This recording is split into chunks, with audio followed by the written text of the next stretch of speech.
Hey SEOs and content marketers, say goodbye to crazy spreadsheet mashups and experience unprecedented connectivity between your SEO planning and reporting data. Introducing Audience Key, technology for keyword mapping, content brief automation, and rank tracking that form an SEO strategy system providing unparalleled feedback loops between planning, reporting, and optimization activities. Put your time and energy into strategy, not data upkeep. Visit audiencekey.com and apply for a free trial today.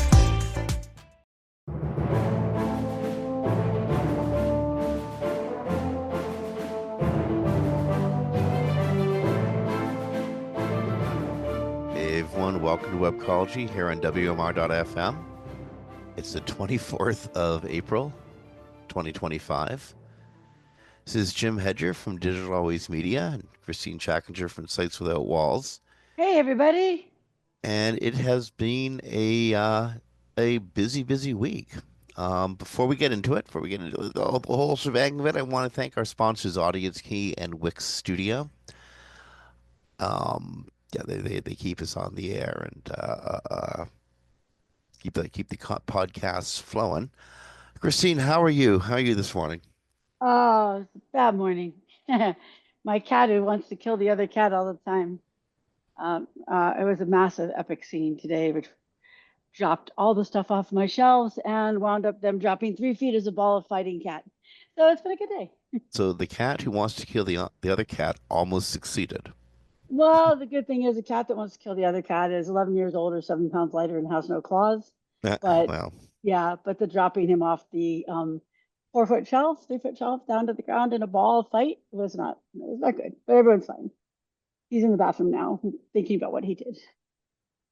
playing on his cell phone. Okay. Okay, we got to jump right in. We have a busy show, and we actually have a hard stop in the studio. So, apparently, your browser's extensions could put millions of Chrome users at risk. I think millions might be a low number here. Yeah.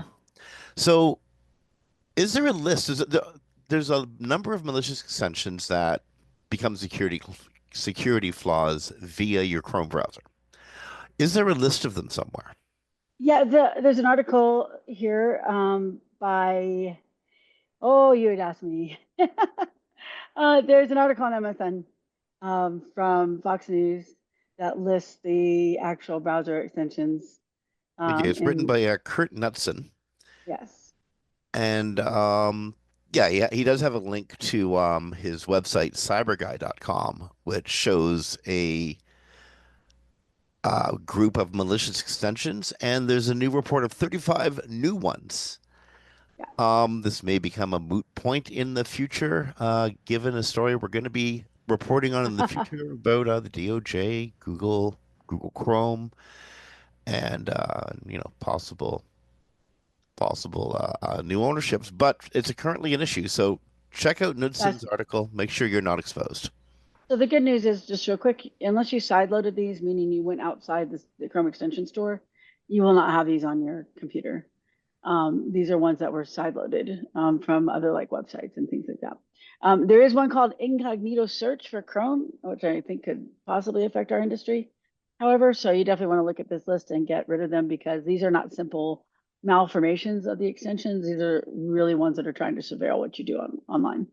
Okay, is this any different from the incognito search in Chrome where Oh, Google completely. is Yes. actually surveilling what you're doing? Yeah. Google, we know Google does that. Now, incognito search in Google is not the same thing. This is a Chrome extension you've added called incognito search. Okay. Yeah. Okay. So there are massive glitches happening in Google Analytics real-time reporting.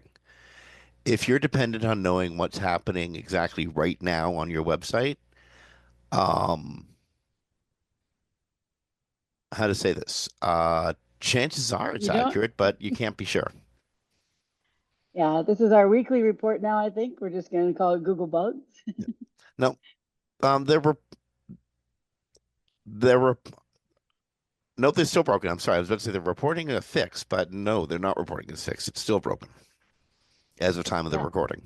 exactly. So, which is Thursday, 11/10, 10 a.m. Pacific time.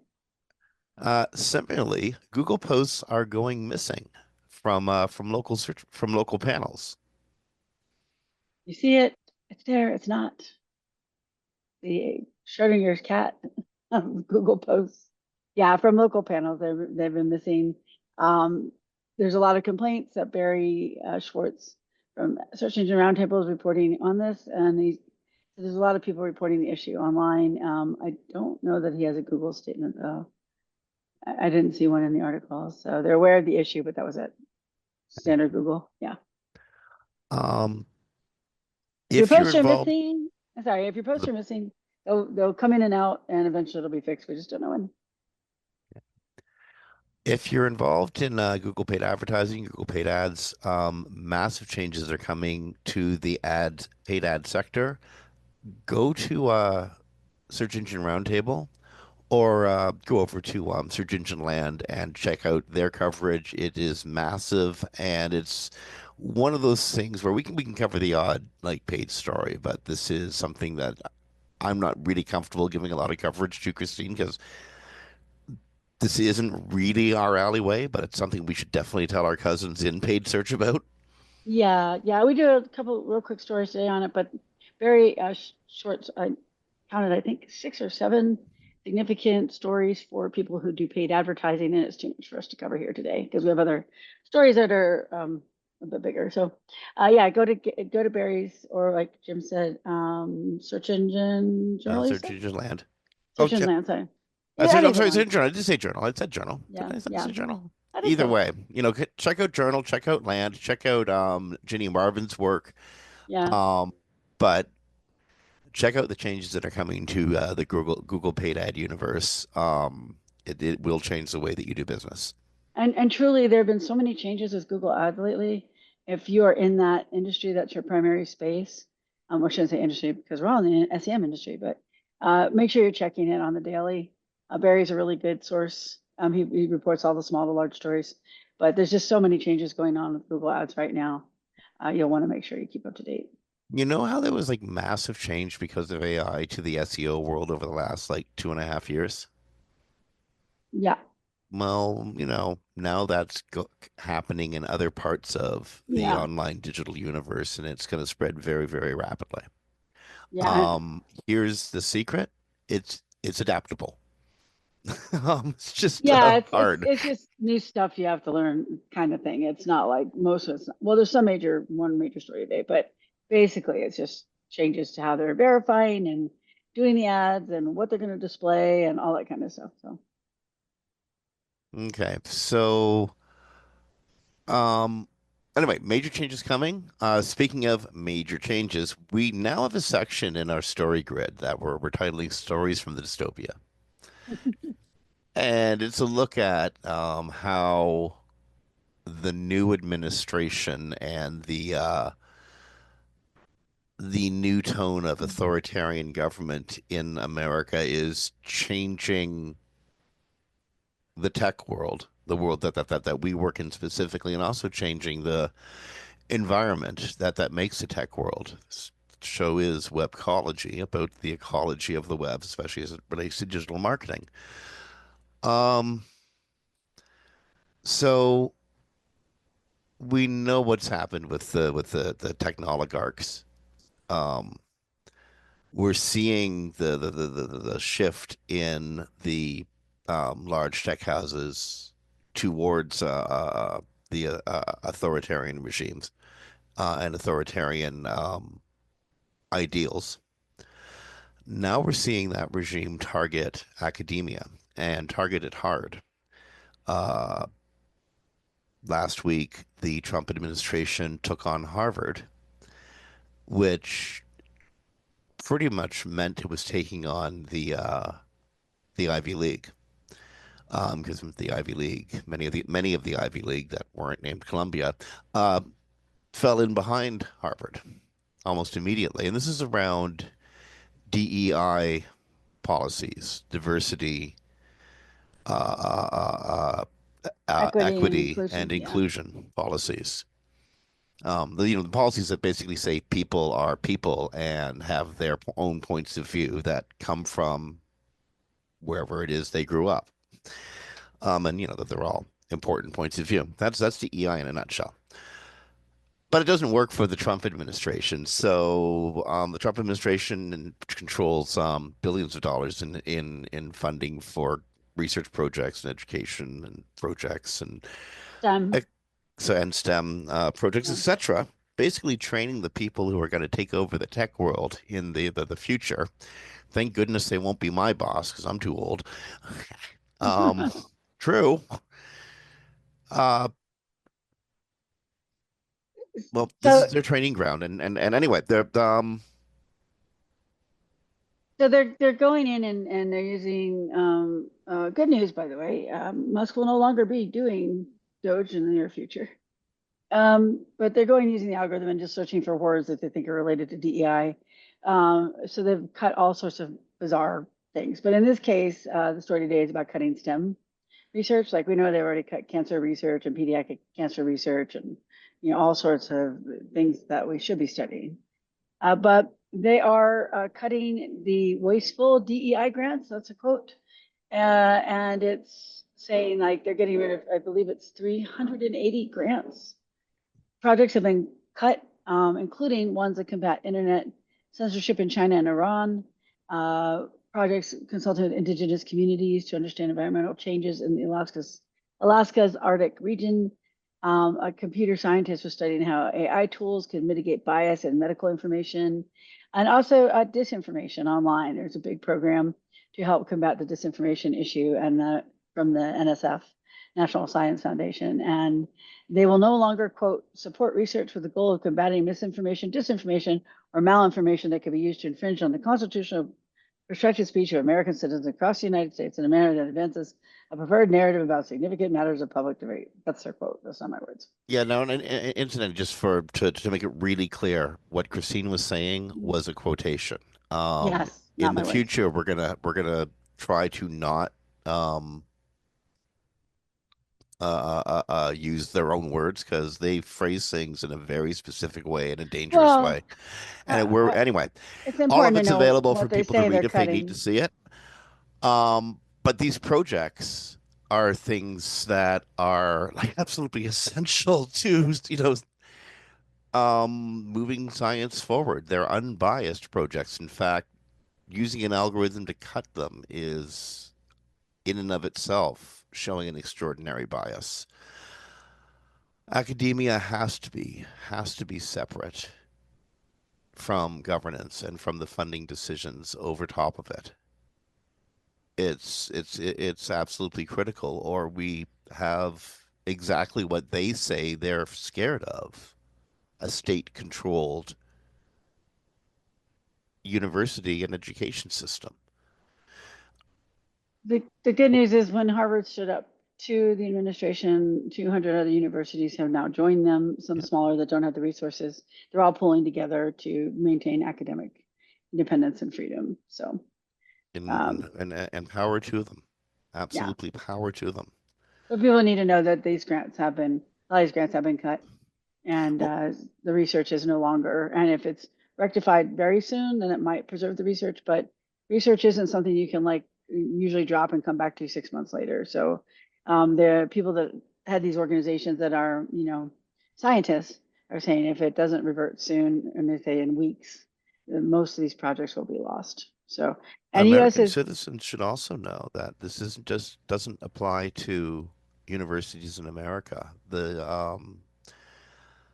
In conjunction with international universities around the world, including some in Toronto, some in London, some in Africa, some in Asia, they all receive U.S. funding for research projects in conjunction with American universities. That funding is now in jeopardy if the American government decides that they don't like France's DEI, academic DEI policies. That's chilling. Trying to exert influence over other nations' education systems. definitely. Tax dollars that So, smirk. yeah. So that's our report from dystopia today. Yeah, luckily it's only Yeah. one story. Yeah, well, there's lots of stories, but not ones we cover under what we do. So that's the Indeed, main it's hard. story It's for today. hard. it's really hard to choose what to do and how to cover these stories and how to look at them and stuff. It's an awful time to be a tech reporter. Honestly, this used to be so easy and fun. We were talking about really cool innovations that were happening and how we learn about information. That's what this Yes. show was basically about for like what like 10, maybe 15 years. And then all this happens. And Anyway. now, and now, and Well, now we can talk about Google. we all grow up, don't we? That's what it comes down to. Google. Will Google get broken up? Because we're getting really close to the literally make or break date, right? Yeah, the trial started today on the remediation, what they're going to do. So, So the Justice Department wants an outcome that could include forcing Google to divest from Chrome, requiring Google to share data to help new people coming, new entrants in the search field overcome barriers to entry.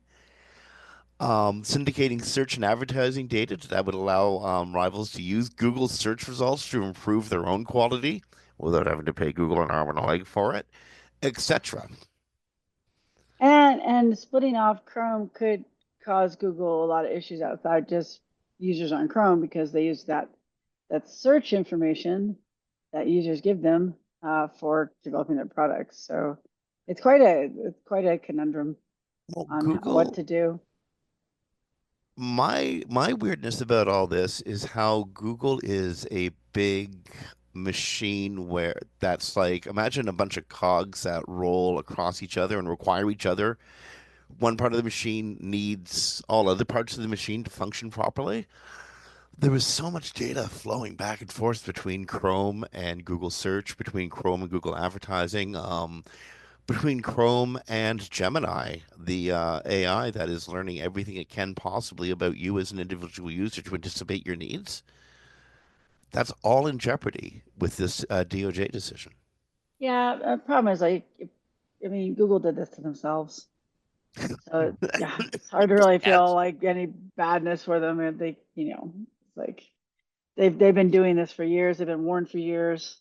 They already started losing lawsuits like 3 or 4 years ago, and they continue as we have a story coming up to do the same practices. So unfortunately, it's going to be Google gets what it gets. We'll have to deal with it as an industry because it will make a difference. But right now, the trial has started for that. They also are looking at future potential monopolies in this case. The judge was saying that they can't just look at what they've done in the past, but what they might do in the future. So they're also taking a look at their artificial intelligence projects and to see what kind of dominance Google could create for themselves there. That could really harm Google because the other companies don't have those restrictions, and they may be doing the same things, but they're not in court for antitrust. So we'll see. Google has agreed to pay Samsung monthly to install the Gemini app on there. So they're already expanding their what am I trying to say? Their service, their visibility, like they did with Apple and selling, them paying them to put the browser first. So Well, again, it's the same things claim they as always do. So claim as much space as you possibly can until you're told you're not allowed to claim the space anymore. Seems to true, be the true. strategy, right? Yeah, I guess. I mean, a judge is probably going to take into account whether you're continuing the bad behavior or not. But bad behavior, I'm saying they're saying bad But behavior. yeah, I mean, but Yeah. what's he gonna do? Take away their toys? Like he's already gonna do that. Yeah, it just could be worse. So, because Judge is not happy with Google. But anyways, that's what's going on with the trial starts today. This is not the trial to find if they're guilty of antitrust. That's already been found. This is to determine what the remediation will be. Now, to make things just a little more confusing, this isn't the only antitrust case in play, and there will be other decisions coming, or was it Yeah. 6 to 9 months in the future with other remedies. And then there's another one happening in the EU, which Yes. so those are There's three two. different cases. There's two because one's Two in already the been EU. found, but they didn't determine the remediation yet. I don't believe, and the other one is still in court. These are both EU cases. I think it's hard to keep it on track. I told you we need to develop a tracker. Indeed, because So there's the class action in the UK that we talked about last week. I once, know there's at least one EU antitrust, probably two. I yeah, mean, why not, right? and there's a UK one too, though, but I don't remember which one that is. So I'd And have to go look it up. then there's the other American one that's being heard in the California court Yes, and that none of those. Go ahead. or Sorry. that will have their own implications and remedies as well that aren't necessarily meshed together. Yeah, the like, and the judges don't have to talk to each other either, right? So it could be like, well, we're gonna get rid of Chrome, and the other's like, well, we're gonna get rid of your ads, and the other could be like, we're gonna get rid of like, I mean, they can argue in court, of course, that it's too much damage to the company, but it is going to be an interesting year for Google because Google has a lot of remediation coming this year. And you know how those judges are when they like show up for dinner wearing the same robes and like they're embarrassed, they just don't talk to each other and stuff. Like it's real jealousy amongst judges, I hear. But who would be really happy to help Google? This is gonna sound crazy, but who? OpenAI would happily help Google take Chrome off its hands if it's told to divest the browser. Oh my goodness. Lots of people would be happy to help Google that way, I'm Yes. sure. But who's going to be allowed to? Because, like you said, the judge is looking at stuff that could happen in the future. So why not restrict who might purchase this insanely massive crown jewel of tech Well, properties? not only did they say they'd do it, they testified to it in the case that they would be interested in buying the Chrome browser.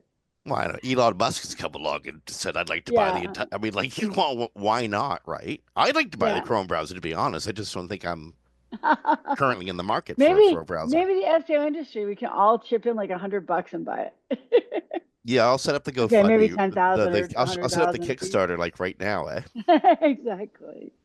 So, anyway, OpenAI, of course, would love to. They did has already struck a deal with Apple to integrate ChatGPT in the iPhone, but they haven't been able to reach agreements with Android or other companies. So this would be a jewel in their crown, but it's like you said, the judge would have to approve it, and there's a chance he would definitely not approve that.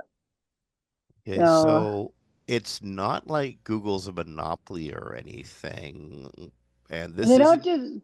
Good. this isn't evidence in any of the cases currently against them because this just happened.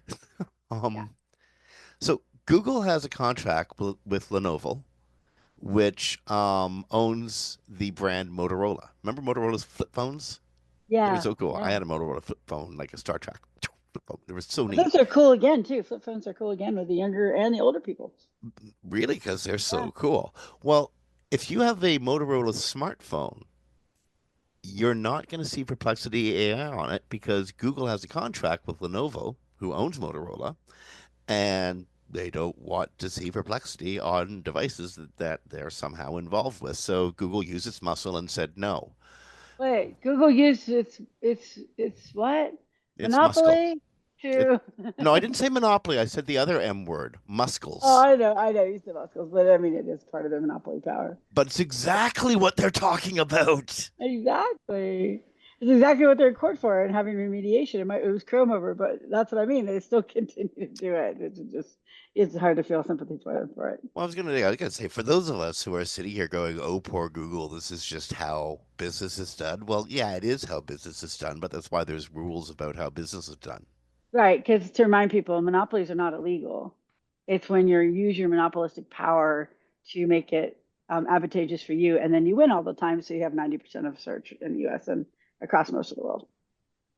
So so they did block Perplexity AI. Of course, Perplexity AI is seeking remediation for that themselves, but right now they're not able to be on the Lenovo, and the guys from Perplexity though are originally from Google, so I don't know if that plays into it as well. They were Google engineers, so and again they will add. Google did testify this week that Motorola will add Perplexity to its phone late this year, so it looks like they may have come to an agreement, but they're not going to be featured. They're not going to be the default. Well, here you go. Uh, Yeah. Now, if Google stopped purchasing default privileges from Lenovo, Do you think Lenovo would come to them and say, "Oh," or come to the DOJ and say, "Oh, please, let Google please give us a whole bunch of money, please"? I think they would. Maybe.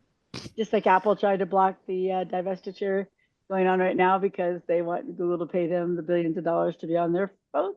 Sure. All the cool kids are doing it. Exactly. Okay, so this is not from our stories of the dystopia. This is from our stories of the average, everyday, real life. Sometimes it's hard to tell the difference. Um, a group of OpenAI workers are going to both California and Delaware AGs, asking them to block the for-profit conversion of the ChatGPT maker. OpenAI is trying to restructure its corporate governance to become a for-profit organization. The OpenAI employees, some of whom are Nobel laureates, law professors, uh, uh, people from civil society organizations, all got in on the lobbying effort to the attorney generals, um, basically saying halt the startups restructuring for concerns that out of control Yeah. and It's one. without guardrails, this technology could literally Yeah. kill business and society, or maybe just all of us. Yeah. Because according to Nissan, I don't know if it's Nissan, uh, Stinnen, Stinnen, who worked at OpenAI from 2018 to 2020. OpenAI may one day build technology that could get us all killed. So there's no sale price that can control for the loss of control in the group letter. I tend to agree that um, probably having OpenAI be a corporate giant that has to answer to the street might not be the best thing for the world and society. But we'll see, because they did start this as a nonprofit. They weren't supposed to be able to switch it. They did a whole bunch of, sleight of hand to get to where they could try to become a, regular corporation with stocks and all those things. And I think the people that started with OpenAI have a or at least a ideological, no, ideological, wrong word. Have a theory of the case that is not that is based in facts, but I don't know if it has standing or anything like that. So, but what do you think, Jim? Think it should become a corporate giant or stay their You know what? I nonprofit don't stuff? think it makes a difference if it You isn't don't? them. Well, no, though. I mean, what OpenAI is the only massive AI game in town. Some of the massive AI games are already run by for-profit companies. OpenAI will just be another car manufacturer who doesn't give a damn about oil and the effects on climate change. That's all. Yeah. I don't see why it's different than any other large scale AI project. Well, because they started under the agreement that they would be a nonprofit. Okay. But why would they kill us and not them kill us? You know Well, what we I do mean? know Like, well, that it's we do know that Sam Altman has acted recklessly in the past. well, That's not news. So, and Mark Zuckerberg hasn't. well, that's Like, different. Yeah, but and Elon Musk, who has Grok, which is arguably the best educated AI in the world now that it has every American's information. He hasn't acted recklessly. So again, why are we concerned about this one corporation when there are a dozen others doing exactly the same thing at maybe a slightly different scale? But I don't like the argument. Well, others do it, so it's fine. Like you no, could it's not also that. say, No, it's not you that could others do also, it. It's that OpenAI isn't the fear here. but OpenAI is also, not the problem. They're just one of many. right. But if one is controlled, then the others might also receive the same control. But the other ones are already private corporations. Well, I mean, oversight though. Anyway, well, I need to continue going down that road. I Like, just well, had no, an again, interesting like case. you know what I would worry about more than OpenAI. I'd worry about technoligarchs.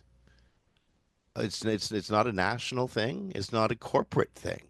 It's a class thing, and it's real. That's what I think we need to worry about. OpenAI, just again, I think that's a sideshow. That's my opinion. Okay. Okay, this one I'm also gonna have. I think we're also gonna have contrary opinions on. Um, there are.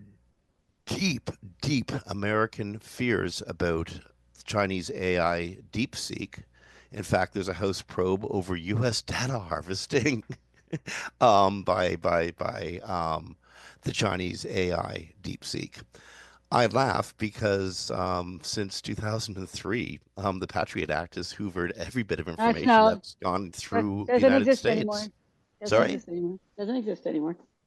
I Oh, anyway, America's security agencies hoover up every bit of information that goes yeah. through the United It's, States.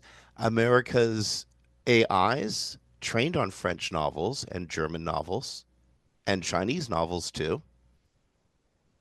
I really, um, the cat's getting mad at other cats for going after mice is what I see. I do not. I know.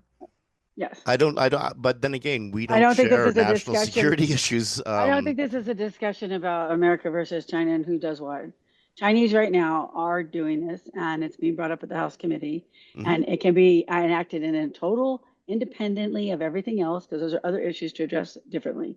mhm. But people that are right now using DeepSeek should know that DeepSeek admitted that it is sending America's personal information to servers in China, where it's Yeah. going to be accessed by officials connected to the Chinese Communist Party. And China is not our friend. And China has done things like come in and try to attack our national infrastructure, our electric systems, our water systems. They've even gotten into the main systems that run our cybersecurity in the country. So China is a tiny worry compared to Doge at the moment. I don't, honest to okay, goodness, like this is Musk is not doing this with Grok right now. okay. That's a totally different story and not related to what we're talking about. Yeah. So the company's privacy policy states that it collects data and stores. All our friends who jumped on it and said, "Well, it's not a big deal," probably believed when they first said that they didn't do this. So they do this. It is in front of the House committee. If you are using DeepSeek, Oh, you may not want to use DeepSeek because they are admitting that they're taking your data and giving it to Chinese. And you may think that's not a big deal, but the Chinese use it to identify things like Chinese dissidents. You may not know your friend from China was a dissident, but now they have your contact information and because they're on your phone, and they now can identify that your Chinese friend is a dissident. And they have mhm. these weird things in the United States where China puts up little mini like illegal jails and takes people and puts them there. It's not conspiracy theory. You can Google that. So Again, Christine, I'm sorry. I just have a hard time singling out the Chinese state being I'm evil for not doing shining out exactly this, this. Jim.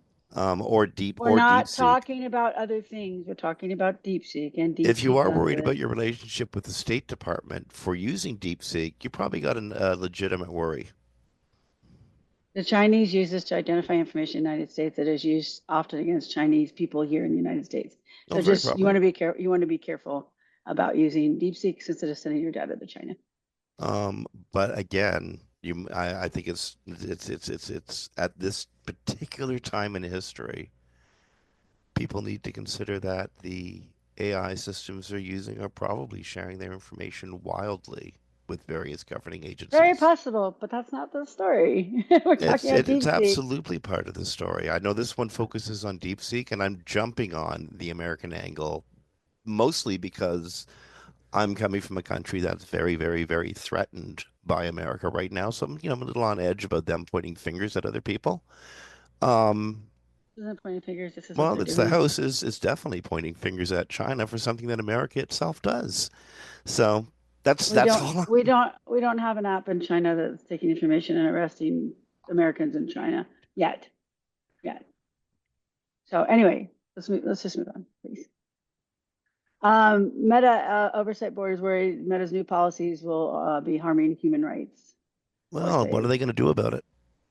well, the oversight Of board course, Meta's new doesn't. policies are going to harm human rights. We know this because Meta's already done this. They've already used these laissez-faire, quote unquote, free speech policies, and they've seen the genocide in Myanmar happen. Direct relation to groups on Facebook. Oh yeah, we know that Meta has never been a bastion or Facebook of protecting rights on their platform. That's for sure. These unfortunately are new changes that make it even worse, however. I'm very So curious. Their oversight board is worried. great. That reminds me a lot of some U.S. senators that are, deeply concerned. What are they going to do about it? I don't know. I don't think the Okay. board has much power, but it is important to people now. So Elon Musk's Twixter has to pay a streaming company over $105 million for patent infringements involving Vine and Periscope, which Twixter didn't invent. They purchased, did they not? Yeah, he just took well, he didn't yeah, he purchased, but they also stole. This has been in court for a long time, I believe. It's like 2013. Vidstream created a system making it easier to take videos in different formats and transcode them and convert them from one video format to another. And so that Vidstream said Twitter was aware of the patents since at least 2013. And then Vidstream acquired YouTube. I don't think I remember YouTube. That the CEO might be informed Twitter's then CEO that Twitter might be infringing on their patents.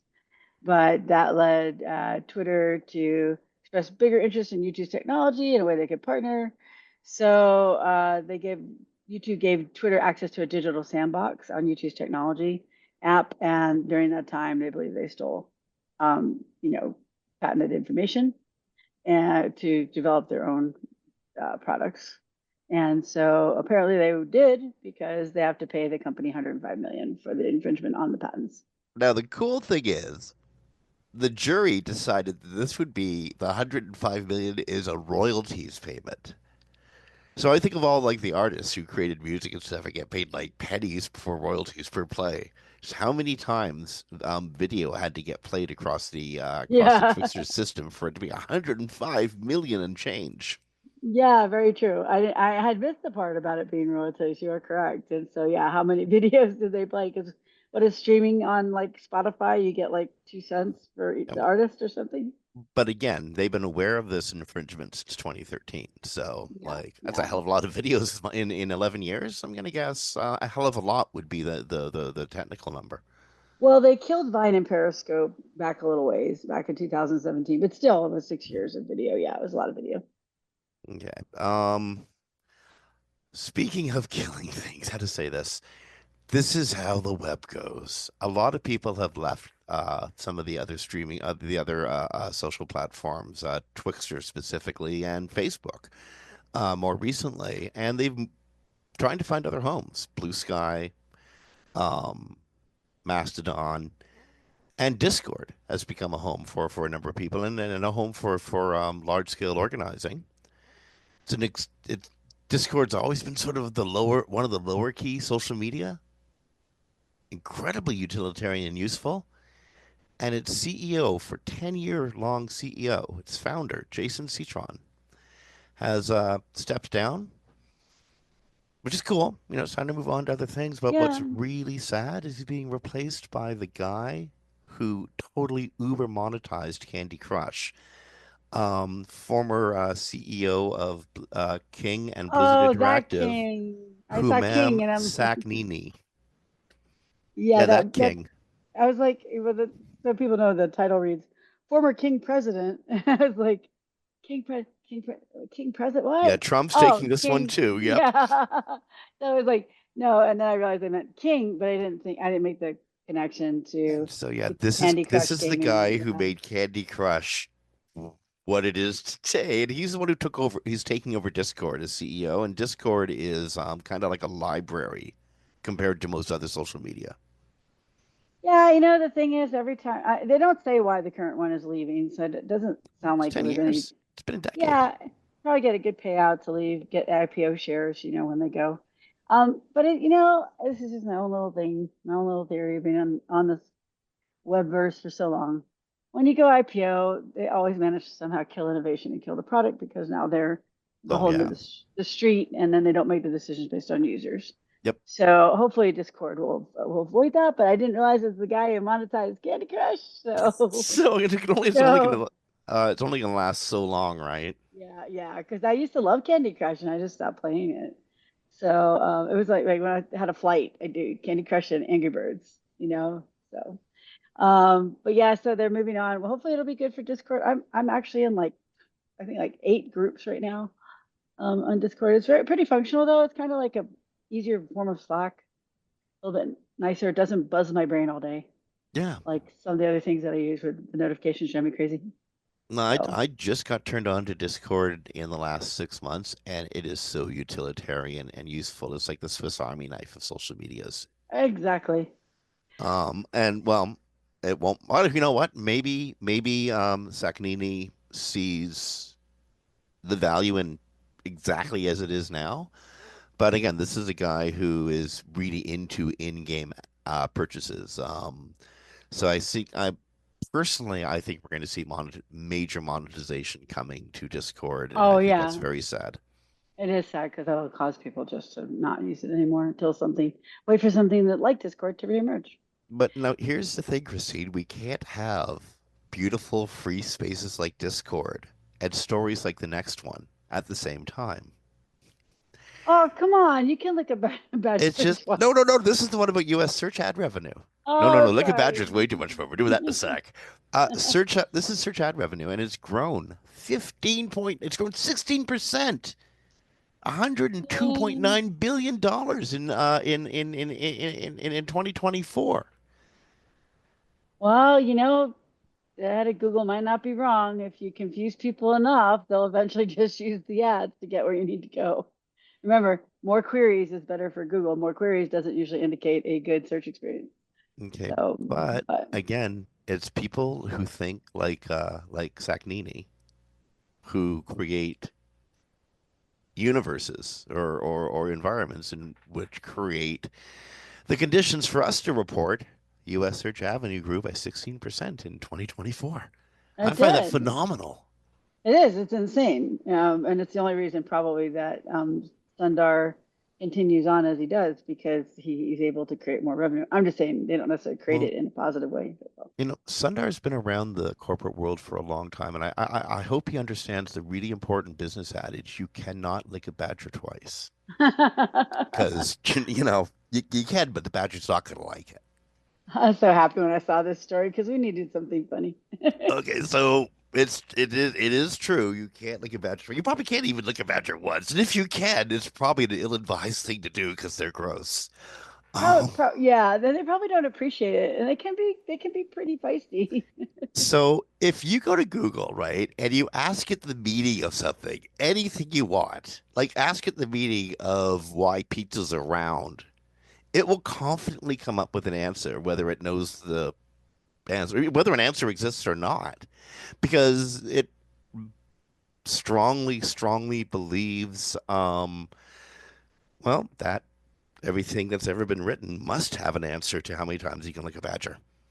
Yeah, so apparently this isn't the normal like let's put glue on a pizza to keep the cheese on or drink your own urine to get rid of kidney stones. This No, is because that where was you actually advice. Yeah, and it was actually a thing. In this case, Google's AI, Gemini, is making up explanations for non-existent folksy sayings. So one of the sayings that they tested was never wash a rabbit in cabbage. And AI overview says the saying never wash a rabbit in cabbage, in quotes, is a humorous way of saying that bathing rabbits is unnecessary and potentially harmful.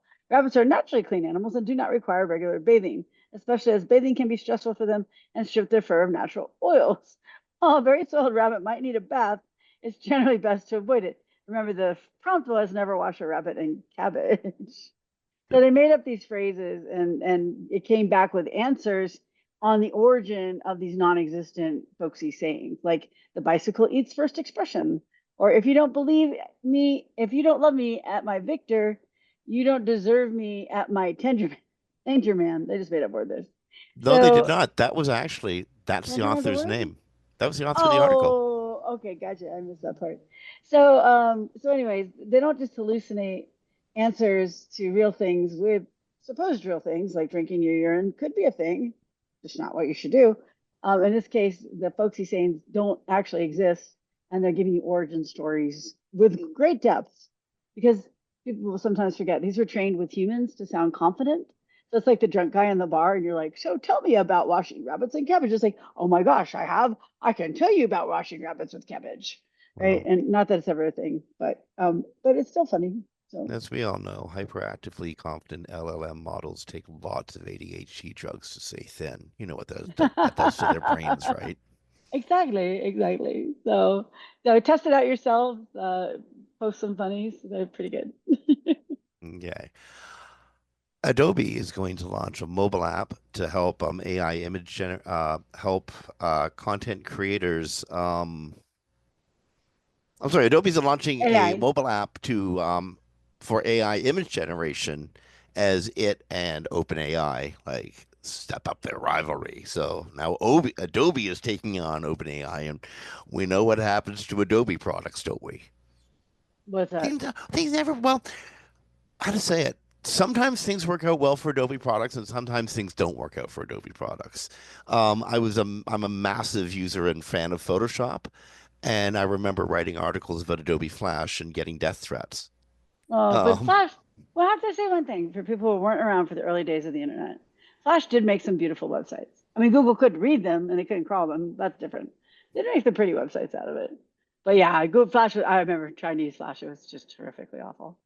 Um, so the good thing though that Adobe's also doing is with the new products, they just did a new product line. Adobe's new app helps creditors and fight AI fakery. So one of the problems is people, create um, they create AI images and then people don't know they're AI or yeah. And there's one channel on my Facebook. I don't know if you get this one, Jim. It's always videos of something with an animal and how someone rescues them, and you're like, this isn't a thing. This isn't real. aw. Yeah, And but you can the tell it's animal only AI. has three fingers, and and the Yeah. ring is on the wrong finger. I hate when that happens. And you have like a guy like walking up to a polar bear, just petting him, just petting Yes. the polar bear. So anyway, Which is so actually really amusing when that happens up here. That is one of the funniest things you can possibly imagine. If the guy makes it back to the bar, you're just gonna laugh at him after that, you know. yes, definitely. So the cool thing though about this tool, and we'll see how it works in the wild once people get their hands on it. But even if somebody takes a screenshot and reposts it, the app has an invisible tamper-resistant metadata embedded into the images and photograph to help identify who owns them.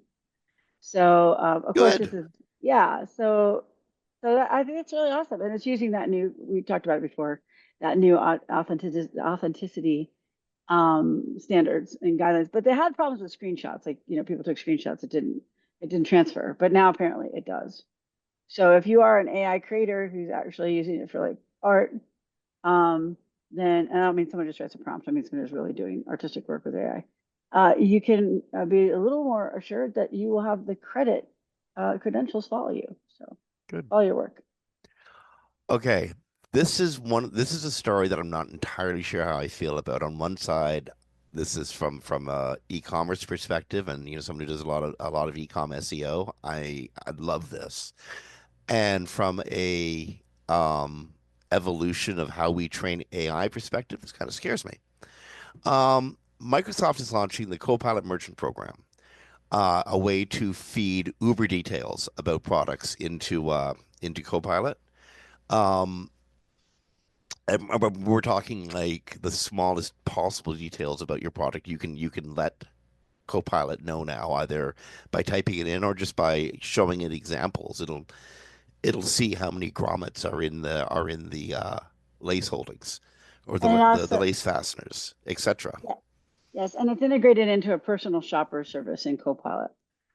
So it's got all that details like on a page, like if you're looking at a product catalog in real life. So as as an how to say this, as an e-commerce SEO, sometimes you feel like you're an information merchandiser. The way we bring these products and put products in front of potential buyers' eyes has changed rapidly. I think of all the ways you just use featured snippets to display products in the Googleverse. In Copilot, though, this is a complete different level. This is like you'll be telling Microsoft, "I want this kind of shoes," and its agent will go out, go through this merchant program. Uh, what is a database the right word here? Yeah, Um, I don't think it has a lot of agent use. It's like a database that produces, it's like a PDP page, product for those not in the industry, product display page. That's what it looks like if you look at the actual announcement. And it's just a personal shopper, but it's going to have all these details. It's going to make it a lot easier for the AI to kind of help And bring it'll, back yeah, what you're match you looking up. for. Yeah, like a personal shopper for AI. So it is new for Bing and Copilot. The difference is it's not going to just live in a search engine like Google's merchant program. It's going to live in their Copilot, which is integrated with all their systems. Yeah. So it So, doesn't, you don't know exactly how far it goes, but it's going to be like I'm on my computer and I'm going to use my Copilot to just go shopping. so again, the merchandiser in me is insanely amused by this, and so that's me think. It makes me think that we've come to a different level in training AI, where um, where we're all gonna we're how to say it. The more specific you can get, and this must apply over at Gemini as well. The better you're going to do. Um, at least the more eyeballs your thing might find itself in front of. Yeah, Mhm. exactly. Neat. So C is conundrum. Is that good enough for you? Sure. Google just can't get over its cookie addiction, like the cookie monster. Yeah. And none of us can because they're really so, I mean, they're so useful. How do you get rid of cookies yet? I don't know if AI is going to help us get rid of cookies, I'm sure. But Google will not change how third party cookies work on the Chrome browser, according to Anthony Chavez, Google's VP for privacy. Um, they're going to keep on keeping on, offering users third party cookie choices, but the there will not be any new replacement or standalone thing that gets rid of cookies in general. Yeah, their original proposal was met with so much criticism because they said it was far worse than cookies. So they've not really come back with anything different except the privacy sandbox, which does allow you to make some changes to what it, what it knows about you. They Mm-hmm. are maintaining the privacy sandbox, but they are definitely not getting rid of cookies. So yeah, But again, like, and I've been asking this since day one. How can they? There's so much information is conveyed back and forth by this little teeny subroutine between you and the browser. Or I'm sorry, and the server. Um, how does the newspaper know I've read that article, or the ecom engine know that I've ordered those products, or left those products sitting in my shopping cart? Anyway, how do they yeah, get no, over it's it? true. I Yeah, just I don't don't, see and it. it's very hard. Yeah, it's very hard. So much is built on it, so it's very difficult. Okay, in the realm of the well, yeah, of course. Yeah. Click-through rates are being adversely affected by AI overviews. Now we did. I believe we had a change last week. Keep me honest here, Jim. The AI overview links that only went back to Google are now actually going to websites, correct? In certain types of searches, yes. In other types of Okay. searches, they'll reference back into Google's system. So Ahrefs data showed 34% lower on average click-through rate. This is a search engine roundtable story, Barry Schwartz. Emissive data showed 15% on average. I'm just rounding. Similar web that showed 20% fewer. I do think we need to run the test again in a few months and see if the change to the link in the actual AI overview going to a website as opposed to just more Google changes that. But yeah, of course, it's definitely. And these are especially important for the ones that are just below the AI overview, which makes sense because when someone reads a page, they get to the bottom of the AI review, their eyes are going to tend to skip the very next one or two things to see the next big thing on the page. So it makes complete sense. Google keeps promising us that they love publishers and they're not going to take their traffic, but we do know they take their traffic. These stories are the same every time they come out, and this one a bit worse. So There's a couple ways to look at this. At least look at that traffic. It's in and of itself. In some cases where somebody was clicking through to my client's website just to answer a question they had without actually having a purchase intention, I'm not sure how valuable that traffic is, other than the branding opportunity and the expertise, solidifying my client as the expert in this field. Here's where I went. I went to this website to get the answer. Well, if AI overviews gives you a relatively correct answer and that doesn't tell you to eat glue, um, the user doesn't got to click through. And then, how useful is that click though? Because they didn't buy something. But then there is the branding aspect. I want them to think of my client's website as the expert site, not Google. Exactly. And also, not every search needs to result in a sale. It gets builds that relationship with the client. So they learn things about you when they come for other reasons. So, but anyway, they're it's the same problem. It's been so hopefully it'll improve with the new links going to the actual websites and not just search. So, what do web standards matter? It's a fun debate. Gary Ease is getting in on the conversation, explaining how web standards can benefit SEO, and focusing on the difference between robot text and sitemaps. Um, you can control a lot of robot behavior using robot text. You can also control a lot of bot behavior using sitemaps.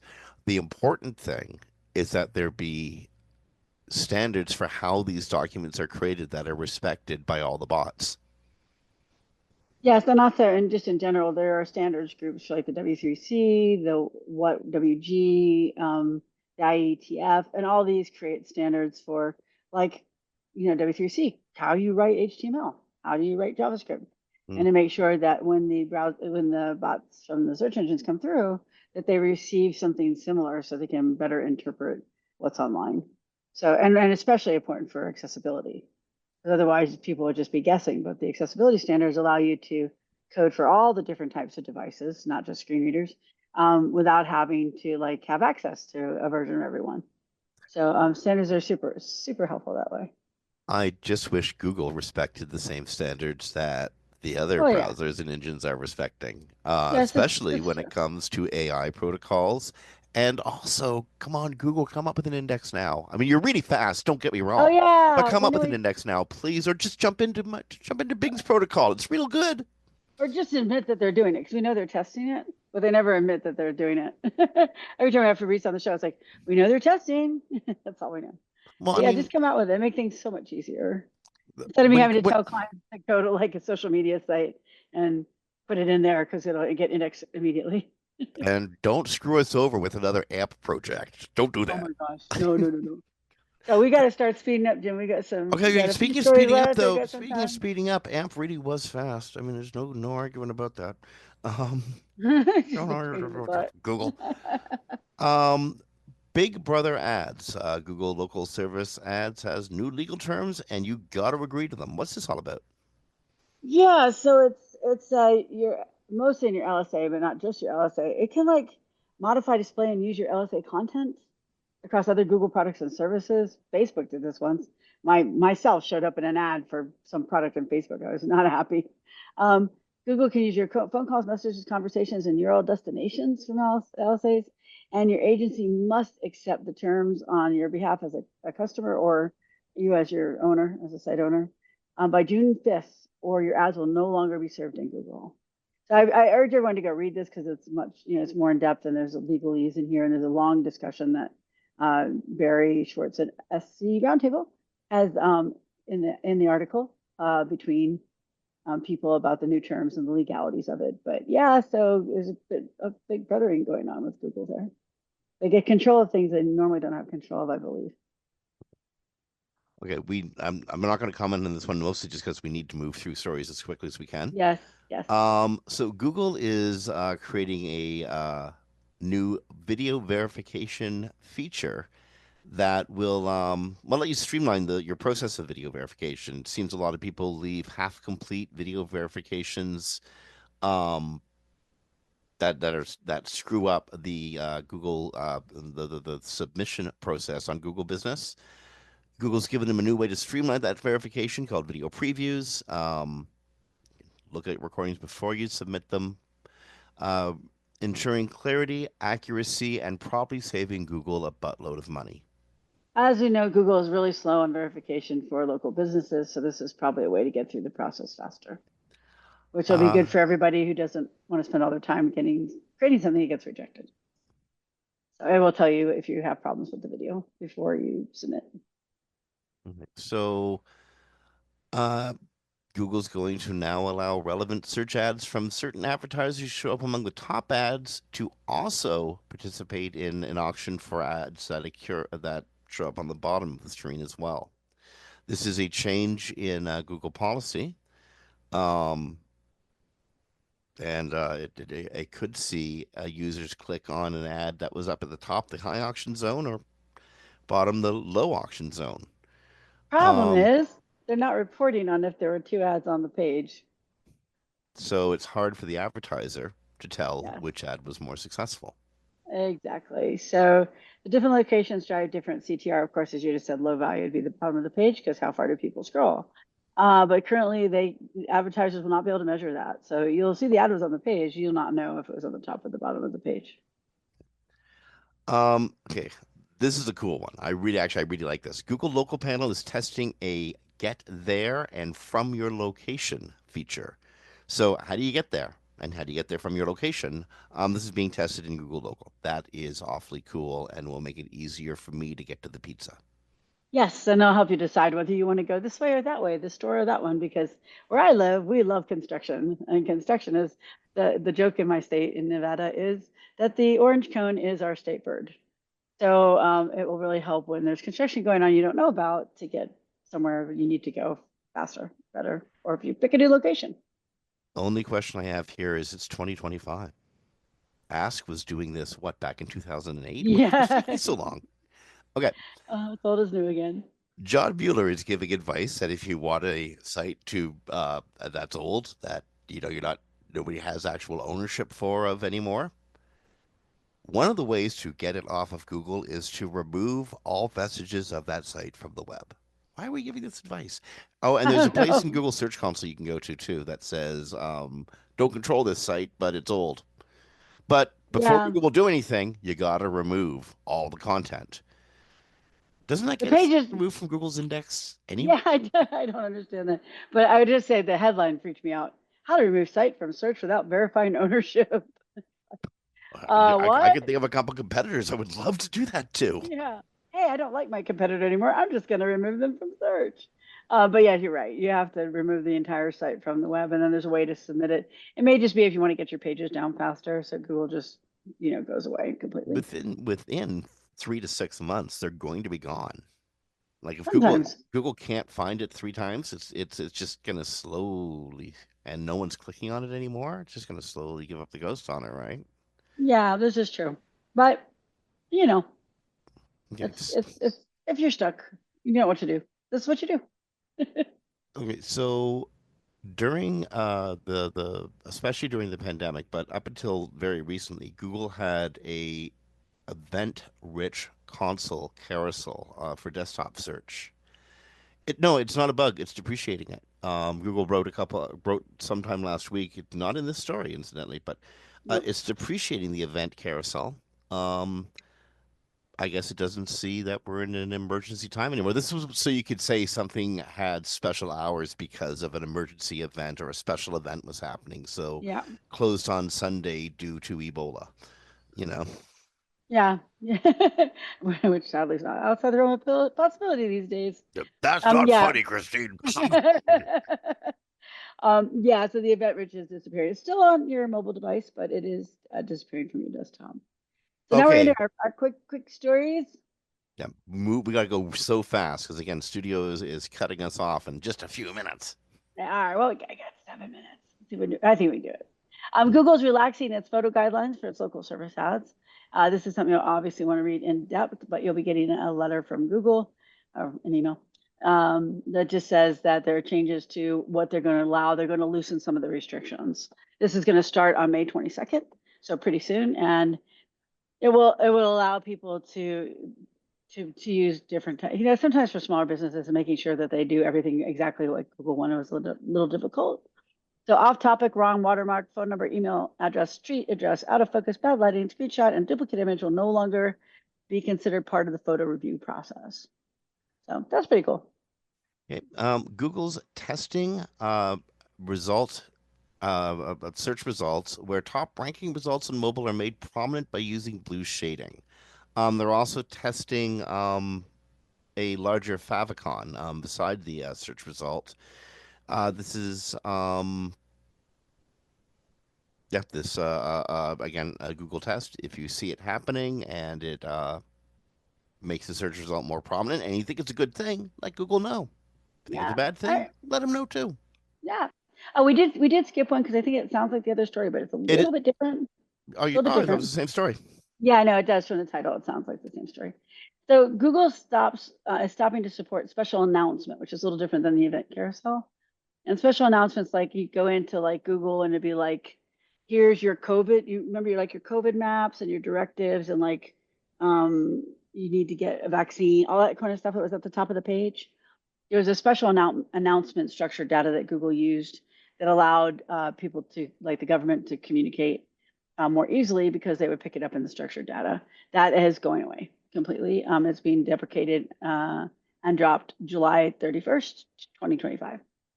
So a little So different than the other because it's not the have carousel your because the carousel is emergencies still there. now, not later. Yeah. Yeah. Do not have them later. You will not have and this is specifically for the COVID announcements. COVID still is pretty deadly, but it's not like it used to where everyone has to have that information all the time.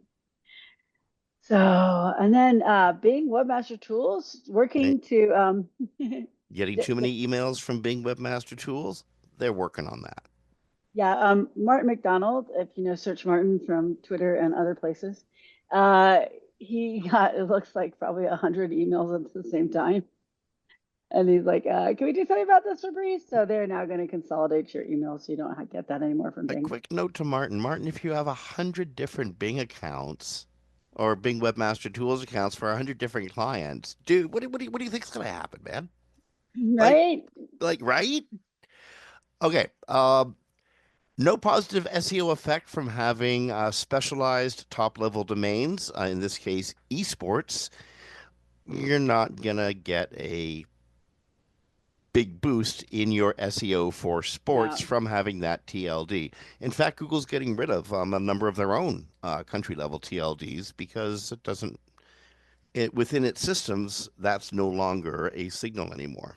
Yeah, so way back in the day before we had all these TLDs, there were sometimes boosts from like .com or .gov or .edu because they were special domains. That doesn't exist anymore. These are just somebody bought the ability to sell these domains, so it doesn't make any difference in your search Okay. results. Okay, Oh, YouTube is testing AI powered overview mm. in its search results.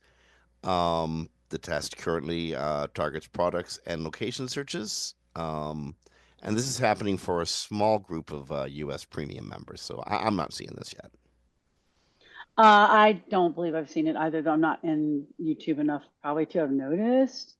But yeah, so it's nice, they'll have some AI summary overviews. Sometimes I just think these things just take up space, though, but we'll see how it is when it's on there. And so we have successfully made it round the clock. Jim, do you believe it? With 2 minutes to Two spare. minutes to spare, and we're not getting the hook from studio. Okay, so Isn't to that? great relief of our producer Ricky, we do really do got to wrap it up though because we were at the beginning of his next clock any second now. So on behalf of Christine Schackinger from Sites Without Walls, this is Jim Hedger from Digital Always Media. Folks, you've been listening to Webcology, recorded live to podcast on the 24th of April, 2025. Special thanks to Audience Key and Wix Studio. Special thanks to Ricky and Brasco in the studio and Darren and Brandy in the front office. And special thanks to you, the listeners. Pass our show around to as many people as you can, like it, and listen as frequently as possible. In the meantime, we will be back next week. Have a great week. Be kind to each other, rank well, and again, we'll talk to you next week. Bye, everybody.